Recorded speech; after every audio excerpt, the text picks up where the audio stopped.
আসসালামু আলাইকুম ভিউয়ার্স, আশা করি সকলে ভালো আছেন। আজকের ভিডিওতে আরও একটি সুন্দর ডিজাইনের ফ্লাওয়ার তৈরি করব এবং সবথেকে সহজ নিয়মে, যে ফুলটি আপনারা আপনাদের বেবিদের জামায় লাগিয়ে ডিজাইন করতে পারবেন। তার জন্য এখানে রাউন্ড করে আমি আগে দুটি কাপড় কেটে রেখেছিলাম, যার লম্বা হবে কিন্তু 2.5 ইঞ্চি দুটি কাপড়েরই। তো আপনারা চাইলে এইখানে 3 থেকে 3.5 ইঞ্চি কিন্তু নিতে পারেন, সেই ক্ষেত্রে কিন্তু ফুলের সাইজটি বড় ছোট হবে। তো এইখান থেকে একটি কাপড় আমি এখানে 4 থেকে 8 ভাঁজ করে নিচ্ছি এরকমভাবে। তো ভাঁজ করে নেওয়ার পর বন্ধ যে সাইডটি, সেই সাইড থেকে কিন্তু আমি এখানে কোনাকুনিভাবে উপর দিকে কাটিং করে নিচ্ছি। তো কাটিং করে নেওয়ার পর এবার কিন্তু আমি খুলে দেখাচ্ছি ফুলের শেপটি ঠিক কীরকম আসবে। তো ফুলের শেপটি কিন্তু এরকম স্টারের মতো আসবে। তো এবার পরবর্তী যে কাপড়টি রয়েছে সেটিকেও কিন্তু আমি সেমভাবে কাটিং করে নিচ্ছি। আমি এইখানে দুটি কাপড়ে টোটাল 5 পিস করে 10 পিস কাপড় ব্যবহার করেছি। আপনারা চাইলে কিন্তু আরও কম বেশি করে কাপড়গুলো বাড়িয়ে কমিয়ে নিতে পারেন, সেই ক্ষেত্রে কিন্তু ফুলের পাপড়ির সংখ্যা আরও বেশি বাড়বে এবং কমবে, কম বেশির উপর নির্ভর। তারপর পরবর্তী যে কাপড়টি সেটিকেও কিন্তু সেমভাবে ভাঁজ দিয়ে আমি বন্ধ যে সাইডটি, সেই সাইড থেকে খোলা সাইডের উপরের কোণার অংশের দিকে এভাবে আড়াআড়িভাবে ধরে তারপরে কিন্তু কাটিংটি করে নিয়েছি। তাহলেই কিন্তু এরকম সুন্দর একটি স্টার শেপে ফ্লাওয়ার তৈরি হয়ে যাবে। তো সবগুলো কাপড়ই কিন্তু খুব ভালোভাবে আমি কাটিং করে নিচ্ছি।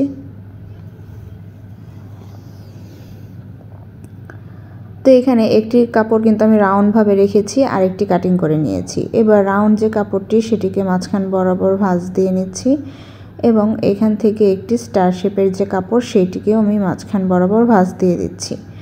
তারপর রাউন্ড শেপের ওপরে এখানে রেখে আমি কিন্তু মাঝখান বরাবর যে ভাঁজটি দিয়েছিলাম সেটিকে এভাবে মপ মতো রেখে দিচ্ছি, অর্ধেক করে কিন্তু রাখতে হবে।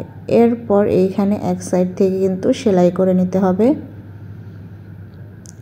তো এখানে আমি সম্পূর্ণটা সেলাই না করে অর্ধেকটুকু সেলাই করেছি।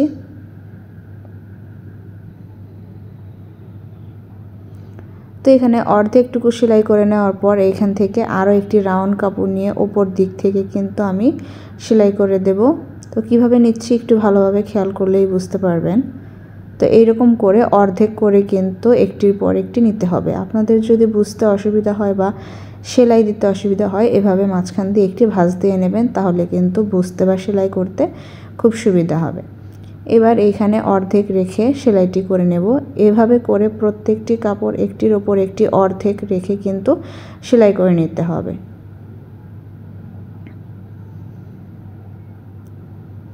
অবশ্যই কিন্তু সেলাইগুলো একটু আস্তে ধীরে দেওয়ার চেষ্টা করবেন। তো সম্পূর্ণ কাপড় সেলাই করা হয়ে গেলে এক পাশ আমি যেহেতু সেলাই করেছি, সেমভাবে কিন্তু আমি অপর পাশেও সেলাই করে নিচ্ছি। মাঝখানে অন্তত 2 থেকে 3 সেন্টিমিটার কাপড় একটু ফাঁকা রাখবেন, যাতে এভাবে করে কাটিং করা যায়। তো আমি মাঝখান বরাবর এখন কাটিং করে দিচ্ছি। কাটিং করার সময় একটু খেয়াল রাখবেন কোনো সুতা বা কাপড় যাতে কেটে না যায়। তো সম্পূর্ণ কাপড়টি কাটিং করা হয়ে গেছে। এবার আমি সুতোটির এক মাথা ধরে টান দিয়ে সবগুলো কাপড় কিন্তু একসাথে করে নিচ্ছি। তো সম্পূর্ণ কাপড় একসাথে করে নেওয়ার পর খুব ভালোভাবে এখানে গিঁট দিয়ে নেব। 2 থেকে 3টি গিঁট দিলেই কিন্তু যথেষ্ট, তাহলেই চলবে। এবং গিঁট দেওয়ার পর বাড়তি সুতার অংশটুকু কাট করে দিচ্ছি। খুব সহজ নিয়মে কিন্তু ফুলটি আমি তৈরি করে দেখালাম। আপনারা যে কেউ একবার দেখলেই কিন্তু ঘরে বসে তৈরি করতে পারবেন। এবার ফুলটিকে আমি ভালোভাবে মিলিয়ে নিচ্ছি। এবার সেমভাবে যে এইটি তৈরি করলাম সেটিকেও কিন্তু সেমভাবে অপর যেটি রয়েছে সেটিকেও এভাবে আমি সেলাই করে ফুল আকৃতি করে নিয়েছি।